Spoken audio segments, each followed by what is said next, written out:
Good afternoon. Welcome to another edition of the Madison View. My name is Ralph Scott. It's official. I have filed for candidacy in my state for the U.S. House.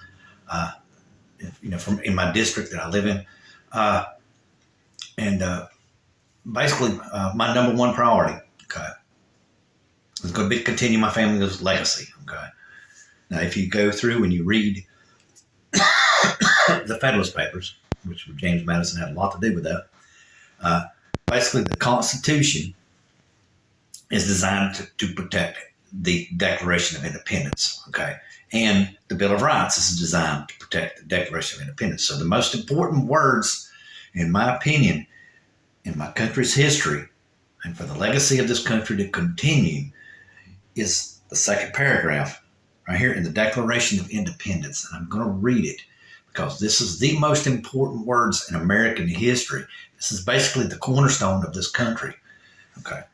We hold these truths to be self-evident, that all men are created equal, and that they are endowed by the Creator with certain unalienable rights, that among these are life, liberty, and the pursuit of happiness. To secure those rights, governments are instituted among men, deriving their just powers from the consent of the governed, that whenever any form of government becomes destructive to these ends, it is the right of the people to alter or abolish it. Okay. Now, here's where like I said, that's going to be my major priority. Okay. This is also, in my opinion, where the right wing goes wrong.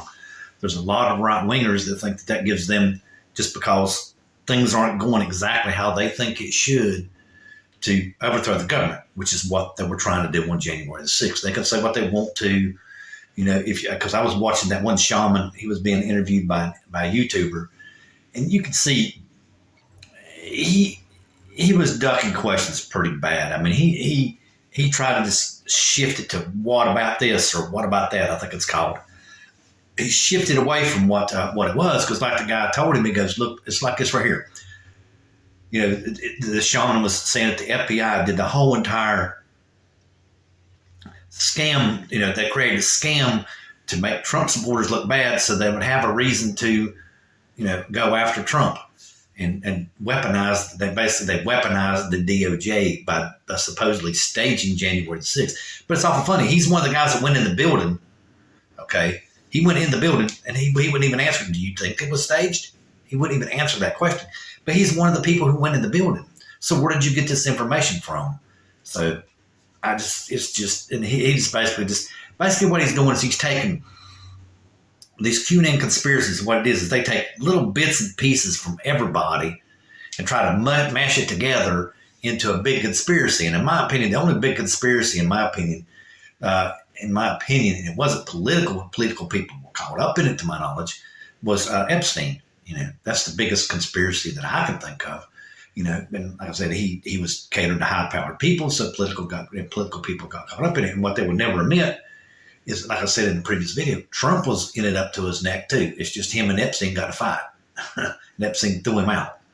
So I mean, it's just, I don't know. Basically, it just comes down to a what if, what about, what if. Basically, I think most people are so afraid that once they start believing that stuff, they're afraid to admit they're wrong, because they're afraid that they're afraid to admit that somebody bamboozled them. They got taken advantage of that. And it's a very hard thing to admit to yourself. And most people are not going to do it publicly, and then they'll do it privately, hopefully at the right time in life when it comes to go to the voting booth. But a lot of people just aren't going to admit it.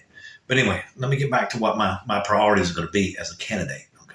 My priorities, as a candidate, like I said, is going to be to protect the American legacy, my family legacy, and number two, of course, serve my constituents. But this next one coming up is just as important, because it protects the legacy. I want to introduce a bill to end gerrymandering in the United States of America. Yes, and I know both parties do it. I'm not saying either party is not guilty. I'm not saying that. As I just said, I know both parties do it. Okay, but I think it will end the stalemate that we got in Congress right now. And if you really sit down and really read and really review the news and everything, most people do not want the government to shut down, especially businessmen, because it really causes a pain. You can't get nothing done. If you have some kind of procedure done, holding you up, going into some kind of process, you can't get that through. It affects your profitability, your productivity. It's just not a good thing to do. The House needs to function. We need to compromise if we have to. And the great compromise, of course, which is what happened this week, was that defense bill. But the House of Representatives skipped out of town, so they can't sign it until January the 1st. But it's done. It got passed, and they shouldn't have skipped out of town. But, before they were even thinking about turning it down, Putin was over in Russia celebrating victory in Ukraine. And I think somebody kind of might have woke somebody up a little bit. And they said, well, we might better do this right here, because I still feel the same way that I said in a previous video. A lot of people immigrate to this country to escape bad situations. Okay. Now, I respect that. I understand that. But there's one thing that makes me admire and respect the Ukrainians even more. They are fighting for their freedom. They are trying to get away from Putin, and Putin keeps on coming in, and they're fighting for it. I mean, they are very rare in the modern age, someone willing to fight for liberty, and sacrifice what it takes to really produce liberty.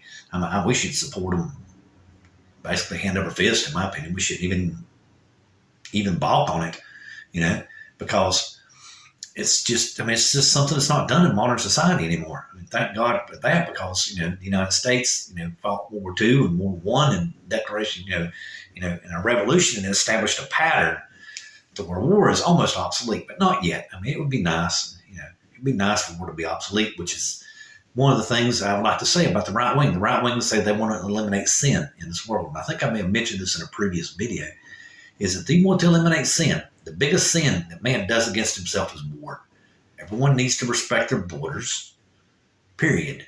Someone crosses that border, we should stop them, period. No ifs, ands, or buts about it. We should get to the point in our history where our grandchildren or our great-grandchildren, one of the two, are in history class, and come out of history class, and the teacher was talking about war, and they go, oh my God, they actually fought wars.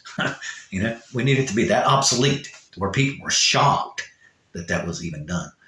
And that, in my opinion, is the biggest sin that man can eliminate. And that's the biggest sin that we all can agree upon to eliminate, in my opinion. So, that, in my opinion, is the biggest thing. But anyway, like I said, I want to stick with my constituencies. My constituents, I want to introduce a bill to stop gerrymandering. And another thing I want to do is I want to make families in this country stronger. I want to take children tax credit deductions, whatever they are right now. What I read, I thought was $2,000. I think it's more than that, but I want to take standardized deduction for adults and give it to the children as well. So, single family, single mother, father, whatever, married, whatever, it doesn't matter to me as far as that's concerned. It's a family. It's tough to raise a child, and that deductible should go up to $13,500 if I read my information off of Google right, if it was right. And that's quite a bit of jump in money to help our parents raise their children in this country. In my opinion, and also I think it would take people out of this little rent gap or whatever gap they're in right now because of inflation, kind of help them out a little bit. We need to push some of that money down a little bit to kind of secure things a little bit better, because I think it could possibly even affect someone even being homeless or not. But another thing I would like to do is I would like to eliminate all capital gains on people making less than $100,000 a year. Single $70,000, married $100,000. Take away the capital gains on a house, take away capital gains on a stock, because in my opinion, everybody wants to reduce their dependence on the government, right? If we give them the means to do that, and it's tax free, they'll be producing that. They'll be pulling less money off the government, just like with the increasing the standardized deduction. They'll probably eliminate the need for food stamps. On some families, they probably won't even need them. They'll have enough money. They won't qualify anymore because they'll have enough money. And you realize how much money that's going to save the government, because that creates a whole new department, to monitor that. See that's where a lot of people, in my opinion, go wrong in the government, because they have to think of more like ROI, which is called return on investment. You give them that $14,000, and it's probably going to be the best return on the money you could ever think about giving somebody. Because, I mean, like I said, it's going to possibly have a better car. The child will be better fed. Electricity is going to be on all the time. It's probably going to reduce any kind of malnutrition, and possibly even a poverty gap, in this country. And it can really affect the social outcome in the long run, by doing something like that. I think that's an extremely good idea. I kind of lost my train of thought now, but that's one of the things that I would really like to see. Let me get back here now. I lost my train of thought for just a minute. Okay. Now the other thing that I would like to see. Hold on a second. Give me just 1 minute here. Lost my train of thought. Oh yeah. Okay. How the radical right talks about especially Trump. They're talking about the United States as a Christian nation. Well, what they're talking about is Christian nationalism. Okay, and what they would do is they would advocate Christian evangelical religion as the national religion. Okay, never mind that we have Amish, Hiddenite, Seventh-day Adventist, Baptist, Lutheran, Methodist. I mean, we have all these different faiths in our country.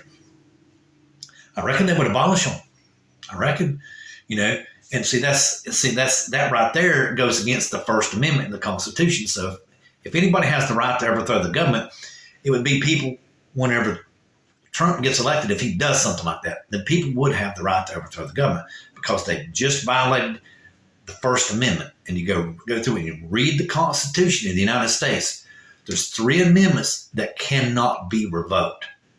The Bill of Rights, number 1, Bill of Rights, or no, Article 4, I think it is, which is states' rights. And then Article 9, which means you cannot just take someone's rights away from them. You just can't strip them of it. You can't do that. You just can't do that for no reason whatsoever. You can't do that. And that's the 3 bills that cannot be amended. So they are a direct violation of the Constitution and, in my opinion, the Declaration of Independence if they was to establish a national religion. Good night.